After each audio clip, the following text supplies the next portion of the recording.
everyone, it's Froggy and I'm back again with another episode of Will a Wonderful World. So let's answer some more letters!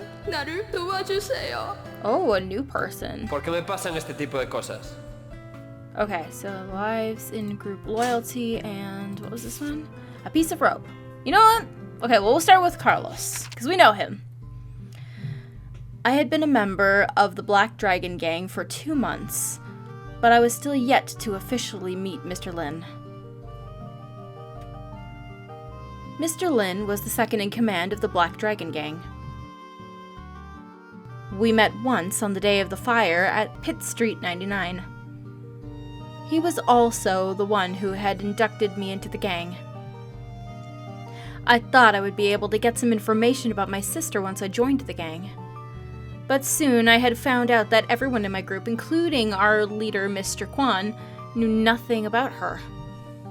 As for Mr. Lin himself, he rarely ever came to number 99 in person.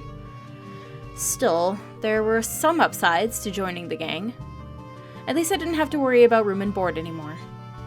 My Cantonese was also improving a lot. Besides, not everyone in the gang was as scary as one would expect of a gang member. Ren was one of the nice guys.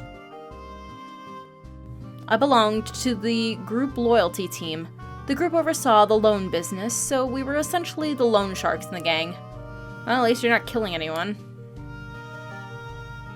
Now that I had become a member, I couldn't just coast along without doing anything, but I also didn't want to do wrong things.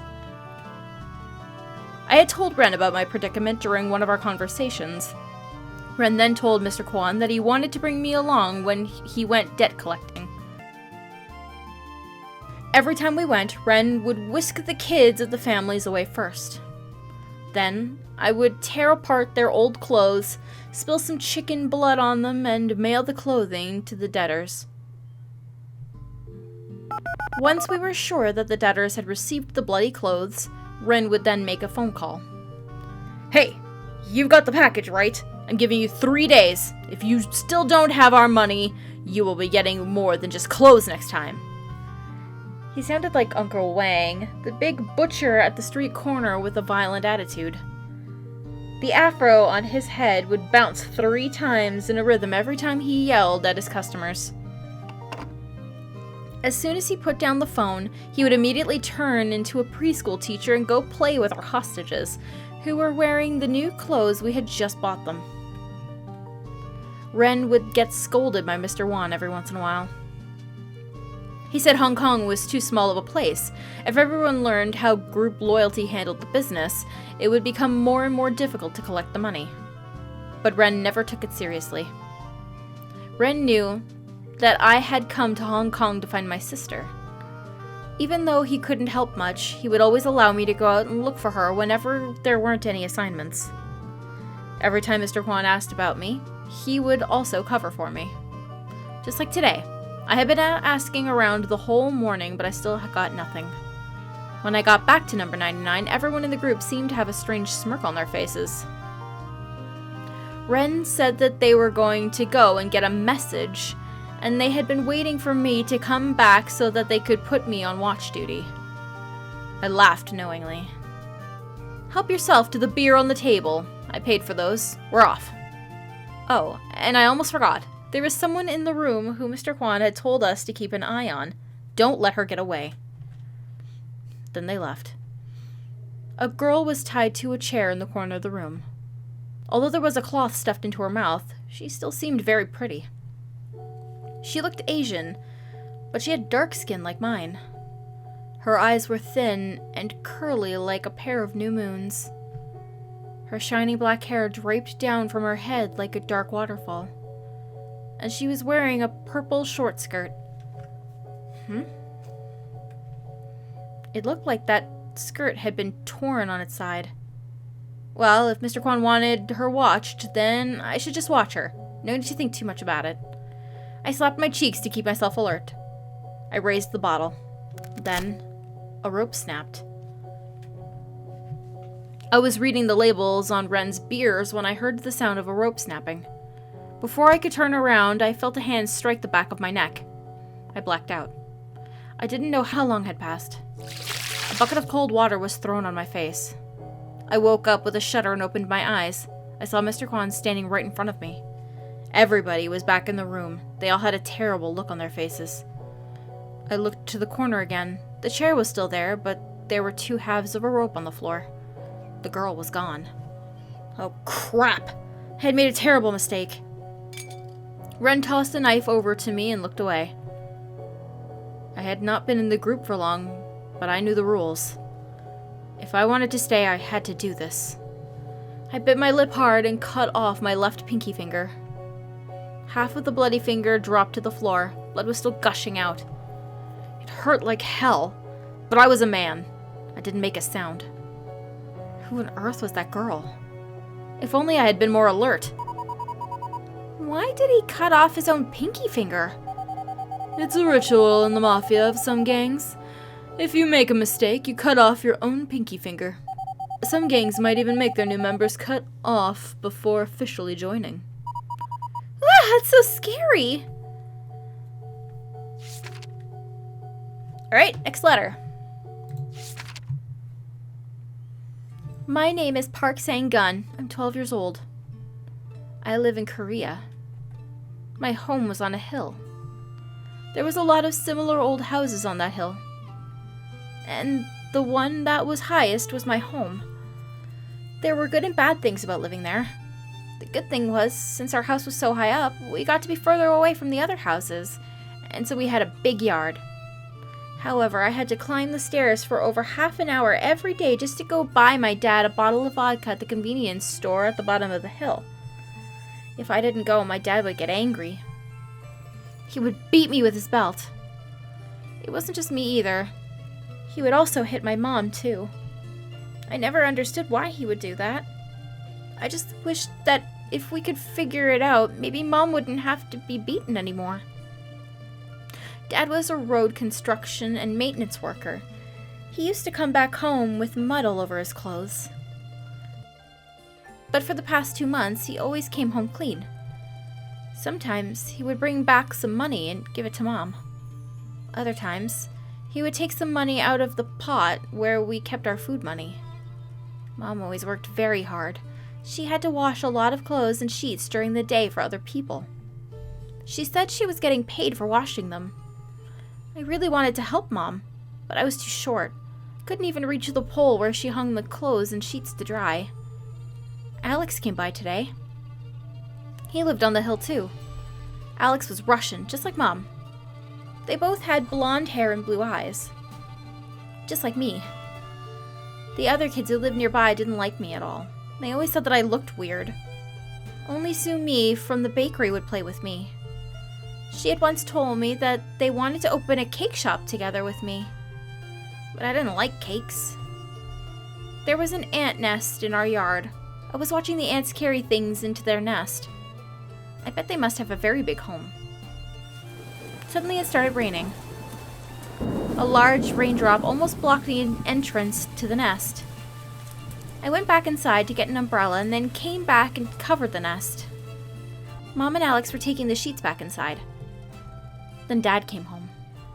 He was Korean. He had black hair and brown eyes.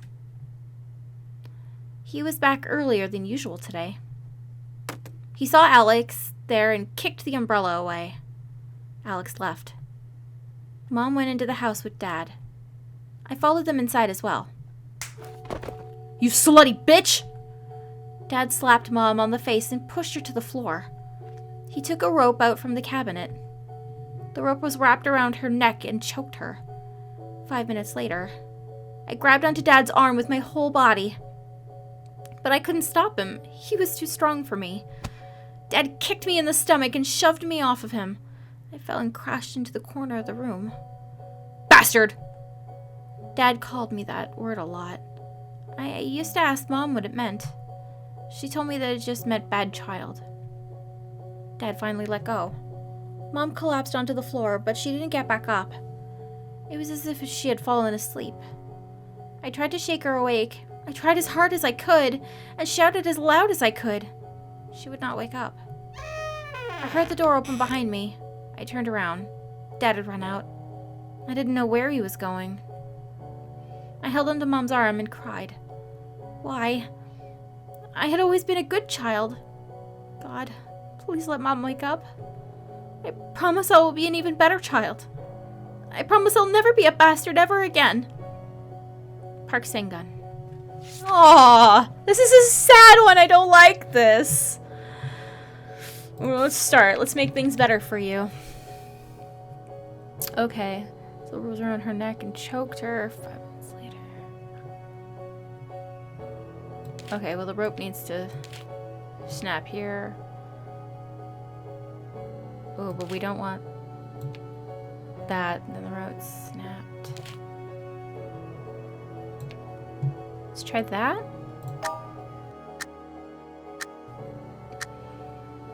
I know this is how we're gonna save the mom.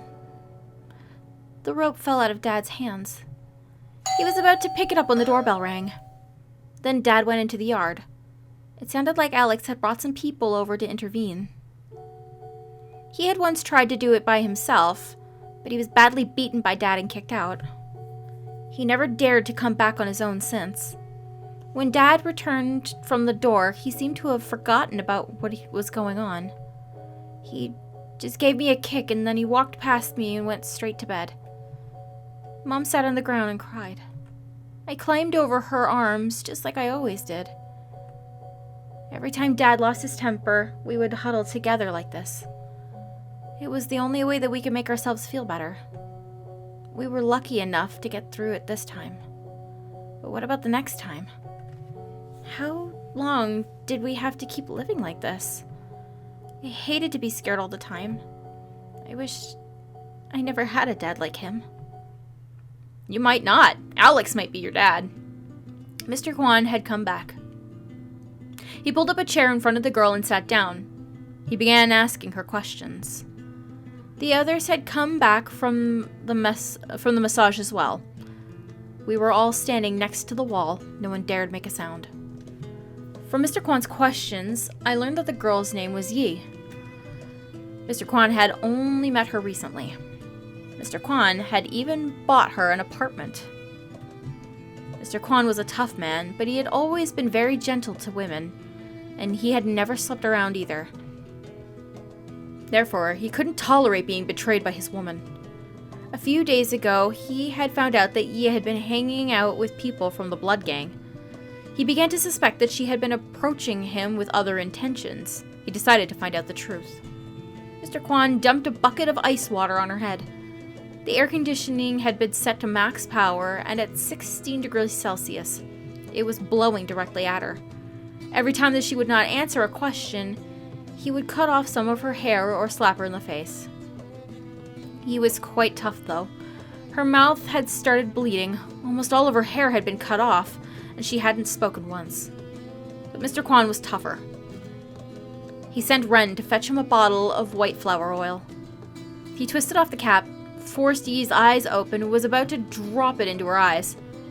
Yi was shaking uncontrollably, and the tears were welling out of her eyes. She was finally broken. Mr. Kwan was right about everything. Yi was not just a member of the Blood Gang, she was also the niece of their big boss, Mr. Chang. But that wasn't what had angered Mr. Kwan the most. Yi hadn't seduced him to infiltrate group loyalty for our loan business. She was only trying to get closer to the other groups of the Black Dragon Gang. She had only chosen Kwan because he was single, and therefore an easier and more convenient target for her. The Blood Gang had never cared about the loan business at all. Mr. Kwan was outraged, feeling incredibly insulted. Carlos! Take care of this bitch! Never let me see her again. Okay, so we can do better on you. Retry. Oh no. Okay. Retry. There we go. Snapped.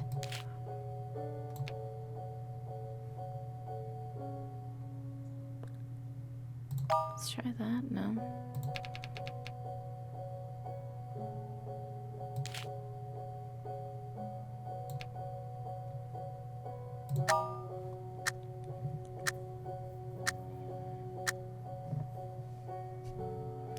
I had just sat back down when Mr. Kwan came back. He looked inside the room, and a grim expression came over his face. "This is how you watch someone?" I quickly turned around. "Oh, my lord." Earlier, the girl had seemed to be having a seizure. Her entire body was shaking, and she kept hitting the wall with her head. I was afraid that she would hurt herself too much, so I adjusted the rope on her. But I didn't realize that the rope had become tighter and tighter while she was struggling, and that she almost couldn't breathe. Thank God Mr. Kwan came back early enough to notice that. Otherwise, I would have made an unforgivable mistake. Ren tossed the knife over to me and looked away. Okay, well, he's gonna chop off his finger. I don't need to read that again. Okay. So none of this. Why don't we just put everything over here and see how that works? Or maybe this. I raised the bottle.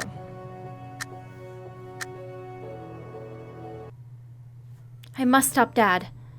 I climbed up onto the table and smashed the vodka bottle into his head. He suddenly stopped and fell to the ground on his back. Something dark and red was coming out of Dad's head and onto the floor. Mom sat back up. Her face was pale, like a piece of paper. She coughed violently for a while and cried. I carefully climbed off the table and ran into her arms, just like I always did. Every time Dad lost his temper, we would huddle together like this. It was the only way that we could make ourselves feel better. I didn't know what Dad would do to us when he woke up. I wished I never had a dad like him. Park Sang's story is so sad. Why is his father so cruel?